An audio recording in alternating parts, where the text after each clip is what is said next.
രാഗിനുണ്ട്. രാഗിൻ അങ്ങനെ വൻ പോലീസ് സന്നാഹം, ആളുകളുണ്ടായിരുന്നു, മാധ്യമങ്ങളുടെ പട. ഇതിൻ്റെയൊക്കെ ഇടയിൽ കൂടെയാണ് ബോബിയെ അകത്തേക്ക് പ്രവേശിപ്പിച്ചത്. മാധ്യമങ്ങൾ പല കാര്യങ്ങളും ചോദിക്കുന്നുണ്ടായിരുന്നു, പക്ഷെ അദ്ദേഹം ഒന്നും പ്രതികരിച്ച് കണ്ടില്ല അല്ലേ?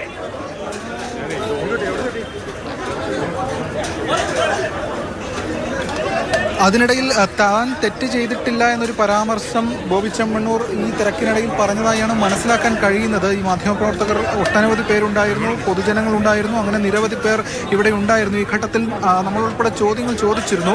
പക്ഷേ നമുക്ക് മനസ്സിലാക്കാൻ കഴിയുന്നത് വേഗമായിട്ടാണ് കേട്ടത്, കാരണം ഇത്രയധികം വലിയ തിരക്കാണ് ഉണ്ടായിരുന്നത്, അതൊന്നുകൂടി നോക്കേണ്ടതായിട്ടുണ്ട്. പക്ഷേ താൻ തെറ്റ് ചെയ്തിട്ടില്ല എന്നൊരു മറുപടി പറഞ്ഞുകൊണ്ട് പോവുകയാണ് ഉണ്ടായിട്ടുള്ളത്. എന്തായാലും പോലീസിനെ സംബന്ധിച്ചിടത്തോളം വളരെ ശക്തമായിട്ടുള്ള നിയമ നടപടിയുമായി അന്വേഷണ സംഘം മുന്നോട്ട് പോകുന്നു.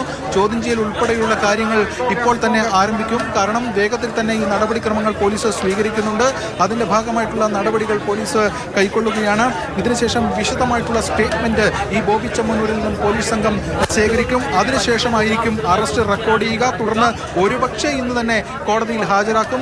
ഓപ്പൺ കോടതിയിലാകില്ല, കാരണം കോടതി സമയം 5 മണി വരെയാണുള്ളത്. അതുകൊണ്ട് മജിസ്ട്രേറ്റിന് മുന്നിലായിരിക്കും അങ്ങനെയെങ്കിൽ ഹാജരാക്കുക.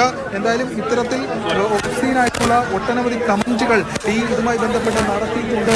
ഈ ബോക്സെ എന്ന കാര്യം പോലീസ് തെളിവ് സഹിതം ശേഖരിച്ചിട്ടുണ്ട്. അതിൽ ഈ പെറ്റീഷണർ നൽകിയിട്ടുള്ള ഡിജിറ്റൽ തെളിവ്